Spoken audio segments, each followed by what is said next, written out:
Government ने green hydrogen policy बाहर की है और एनटीपीसी फोकस में आ गया है। ग्रीन हाइड्रोजन और रिन्यूएबल में क्या पुश एनटीपीसी के द्वारा है उसको बात करेंगे, और साथ साथ जो ब्रोकरेजेस हैं, लीडिंग ब्रोकरेजेस, उन्होंने और दूसरी कौन सी कंपनियों पर नजर रखने की बात कही है उसके बारे में बात करेंगे।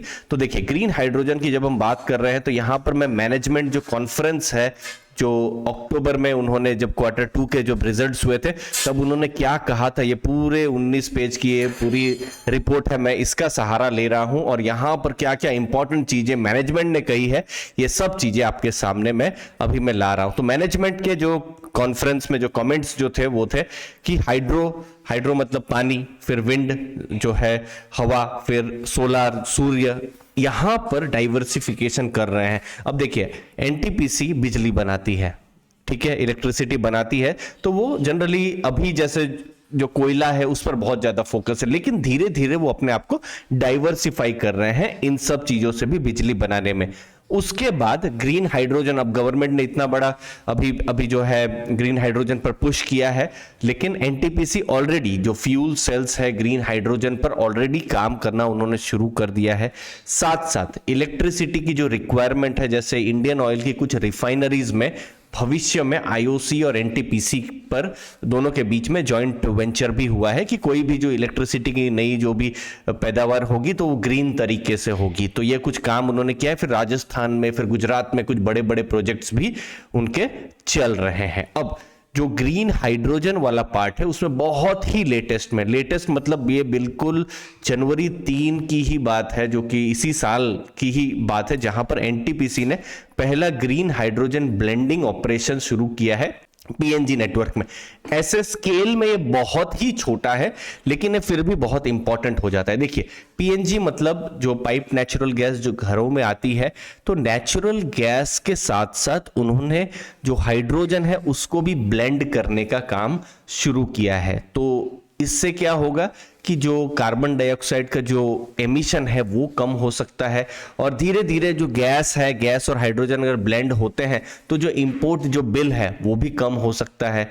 तो ये नया काम उन्होंने शुरू किया है, बहुत ही छोटे पैमाने पर किया है, बट फिर धीरे धीरे करके अगर फ्यूचर में अगर सक्सेसफुल रहा तो इसको स्केल अप भी किया जा सकता है। अब जो 2023 में जो एनटीपीसी पर जो नजर रहने वाली है, खासकर अगर आप इन्वेस्टर हैं तो वो है एनटीपीसी ग्रीन का स्टेक। तो देखिए, एनटीपीसी अपने जितने भी रिन्यूएबल एनर्जी जो ग्रीन एनर्जी के एसेट्स हैं वो सब एनटीपीसी ग्रीन या एनटीपीसी रिन्यूएबल जो एकदम अलग ही कंपनी है वहां पर अपना सब जो है स्टेक वहां पर डाल देगी, और उसको 10 से 20% का जो स्टेक है वो एक दूसरी कंपनी को वो स्टेक सेल करेंगे। ठीक है, तो एनटीपीसी तो रहेगी, फिर एनटीपीसी ग्रीन रहेगी। एनटीपीसी ग्रीन के अंदर जो है 10 से 20% का स्टेक कोई बाहर से भी इन्वेस्टर्स का वो वेट कर रहा है। जैसे हमने देखा था टाटा पावर के केस में, जैसे मुबादला आए थे, ब्लैक रॉक आए थे, सिमिलरली यहां पर भी कुछ नए इन्वेस्टर्स आ सकते हैं। तो ये 2023 में ये बिल्कुल देखने जैसा यहां पर रहेगा।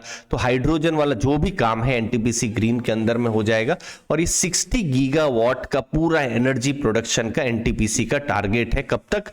2032 तक ये टारगेट है। फिलहाल जब भी ये जो लेटेस्ट अगर आप जुलाई एंड तक देखेंगे तो 11.5 जो गीगावाट है, इतना काम उन्होंने किया हुआ है। बाकी अभी तो इनफैक्ट और ज्यादा हो गया होगा। Q3 के नतीजे आएंगे तो फिर ये सब जो नंबर्स हैं आपको और बढ़ते हुए नजर में आ सकते हैं। साथ साथ उनके जो बड़े जो प्रोजेक्ट्स हैं, जैसे बहुत भारत का सबसे बड़ा सोलर पार्क वो गुजरात में ओपन कर रहे हैं, फिर फ्लोटिंग सोलर प्लांट है रामागुंडम में हो रहा है, फिर मेगा रिन्यूएबल एनर्जी प्लांट की बात कर रहे हैं। तो ये सब चीजें अभी चल रही है, और लेकिन अभी ये सब रेवेन्यू नहीं ला रही है। रेवेन्यू अगले कुछ सालों में यहां पर दिख सकता है दोस्तों। तो हमारा अभी यहां पर फोकस रहेगा, लेकिन साथ साथ दोस्तों Q3 के रिजल्ट्स भी आ रहे हैं।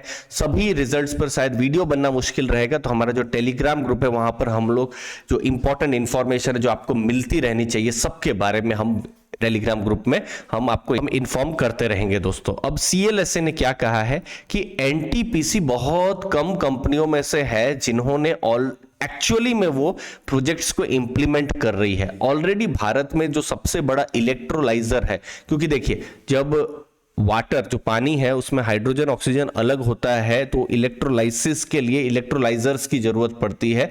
तो इलेक्ट्रोलाइजर सबसे बड़ा एनटीपीसी अभी बना रही है और उनका ऐसा मानना है कि ये 2023 है 15% मार्केट भी वो सिक्योर कर सकती है। बाकी मैनेजमेंट ने ऐसा नहीं कहा है, ये सीएलएसए ने रिपोर्ट में कहा है और उन्होंने कहा है कि ये बिजनेस 14 रुपीज तक का इसका शेयर प्राइस जो है ऐड कर सकता है। तो उन्होंने नया शेयर प्राइस 188 का उन्होंने शेयर प्राइस दिया। जरूरी नहीं है कि यही प्राइस आएगा, लेकिन ये ग्रीन एनर्जी पर भी अब कंपनियां देख रही है कि फ्यूचर में प्रॉफिट्स आ सकते हैं। तो ब्रोकरेजेस में सीएलएसए उन्होंने एनटीपीसी पर तो बात करी है, लेकिन उसके साथ साथ अदानी इंटरप्राइज, एलएनटी, एमटीएआर, ये सब कुछ लिस्टेड कंपनियों हैं जहां पर वो देख रहे हैं कि ये सब कंपनियां ग्रीन एनर्जी ट्रांजिशन पर काम कर रही है।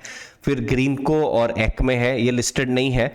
फिर लिंडे, इंडियन ऑयल, गेल, ये लोग भी काम कर रहे हैं। फिर नुवामा जो पहले एडलविस था, तो उन्होंने अदानी ग्रुप पर बात कही है कि वो बहुत ही एग्रेसिव जा रहे हैं। उसके बाद टाटा पावर ग्रीन एनर्जी जो है इस थीम पर बहुत एग्रेसिव काम कर रहा है। बड़े प्रोजेक्ट्स आए तो टाटा पावर को यहाँ पर फायदा हो सकता है। फिर जो सोलार ईपीसी, जो बड़े बड़े सोलार पैनल और जो ईपीसी का जो काम होता है, इंजीनियरिंग प्रोक्योरमेंट का जो काम होता है, वहां पर स्टर्लिंग एंड विल्सन, जो कि अभी आप मान सकते हैं रिलायंस की सब्सिडरी है, वो लोग यहाँ पर एग्रेसिवली यहाँ पर काम कर रहे हैं। तो मुझे उम्मीद है आपको वैल्यू मिली होगी। आपके समय के लिए दोस्तों बहुत बहुत धन्यवाद। थैंक यू दोस्तों।